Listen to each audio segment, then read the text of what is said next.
Hey everybody, welcome back to Repair University. Jason and Larry here today, and today we're going to talk about bedsides, which I'm astonished how many questions we get on the replacement of bedsides. It's probably the number one question that we get on Pick Attack is, how do I replace this bedside? How do I replace that bedside? So hopefully we can minimize the number of inquiries on this by covering the Detroit 3 and their bedside replacements today. And we actually have a C20 class we had done on it, and the American trucks, and we have a similarity between two of them. They're steel predominantly, and then we have the oddball one is the aluminum one, and it'll be interesting to see some of the differences but the similarities between the three of these bedsides, and some confusion. Yeah, and again, there's been a lot of confusion, and again, we'll talk a little bit more about that in a while. But again, first of all, I mean, we do appreciate people asking, right? They want to repair the vehicle properly, so they are asking. But we thought let's cover all three of these vehicles that we get quite frequently. So Sierra, Silverado, F-150, and Ram pickup trucks. So let's start with the Ram, just because that's the first thing that we got up here on the screen.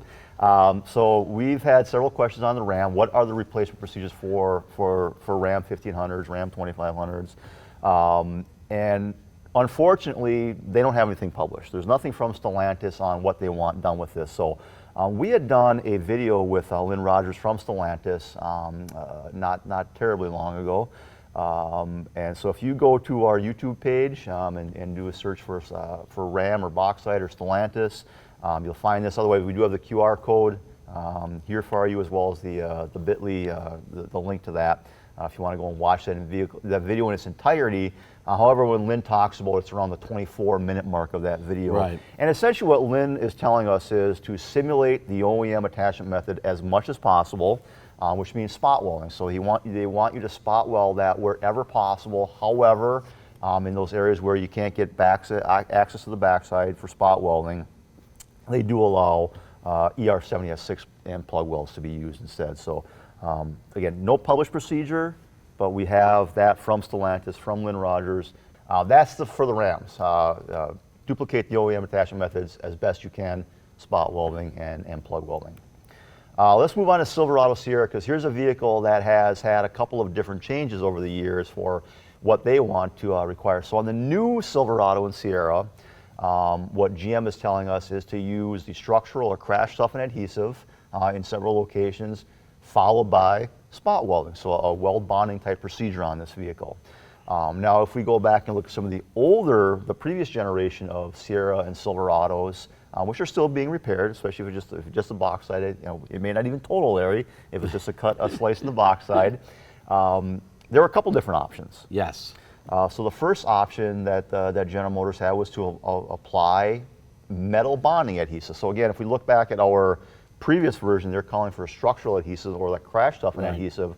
The previous version of that truck is calling for metal bonding adhesives, or allowing, I shouldn't say calling for, they're allowing an option A to use metal bonding adhesives. So again, they do have approved adhesives that you're going to want to use and make sure you're following the proper preparation steps and things of that nature, but they do allow for a bonding only procedure, which I think some people might like in some situations.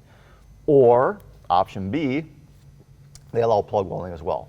This goes back to our technician discretion. It does go back to our technician discretion. It's kind of what you want to do with that. And so again, I like that they had those options for us.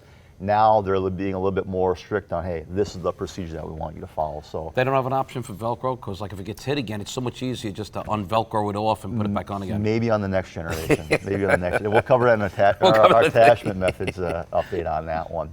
So now let's move to the one that has caused probably the most confusion since it came out in 2015. Ford F-150, the aluminum Ford F-150.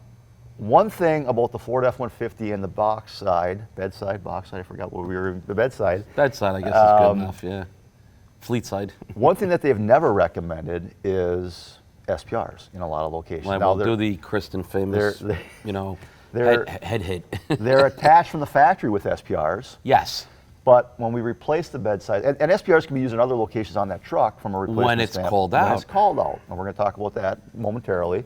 But for the bedsides, there's never been a recommendation that I've ever seen No, for I can't remember SPRs. that. And they've changed a lot of procedures and a lot of rivets that they've picked, but it's never gone from this to What it the is today. SPRs. Yep. And that's been part of the, I guess,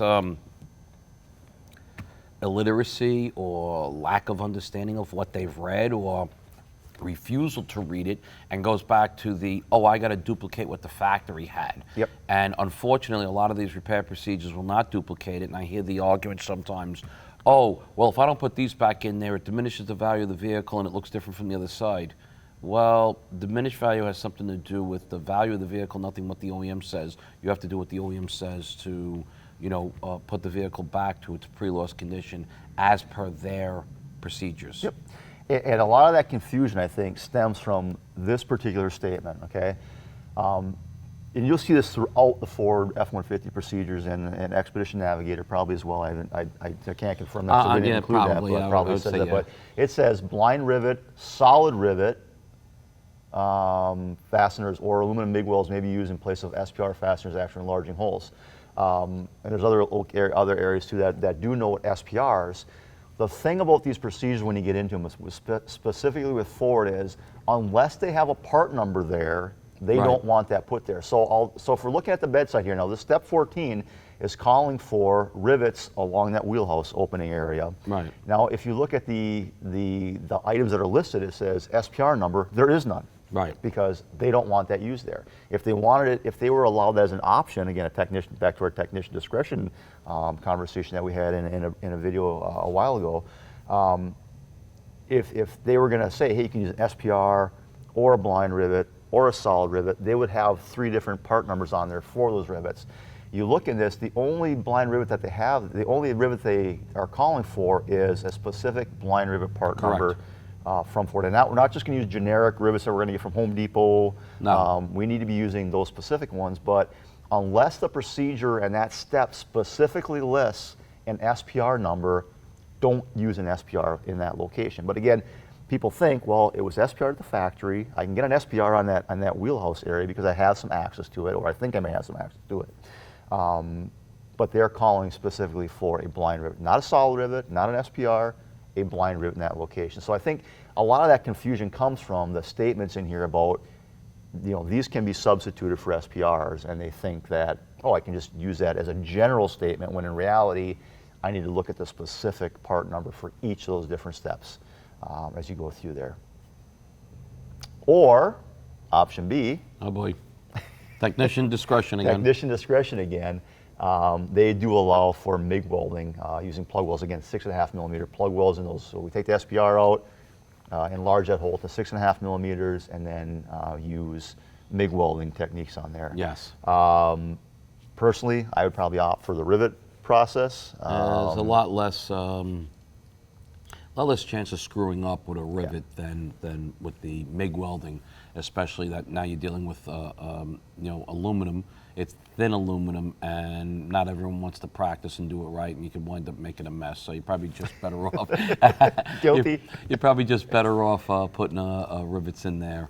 Yeah. Would save a lot of time, effort, and aggravation. Yep.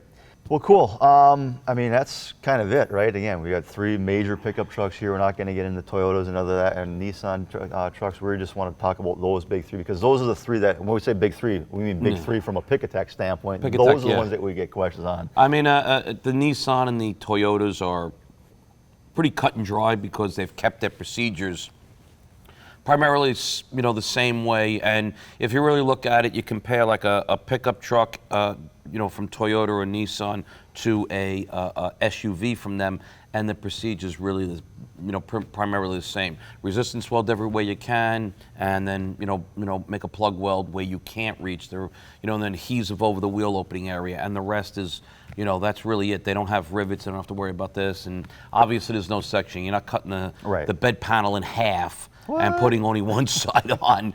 You know, I don't need the I'm fuel sure door area. I'm sure it's been done. I'm sure it's been done too. Or we see sometimes those restoration things on Facebook, and they cut out a wheel well opening area, and they weld on a new wheel well opening area because it's all rotted out and stuff.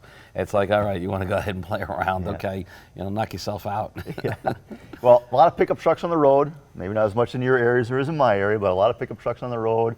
So we get a lot of questions. Yeah, we on get more it, of the SUVs. and so we want to try to address that today. So again, bedside repair, access the OEM information, shocker, and make sure you're following the proper procedures on that. So that's all we got on bedsides. We'll see you next time at Repair University. Thanks.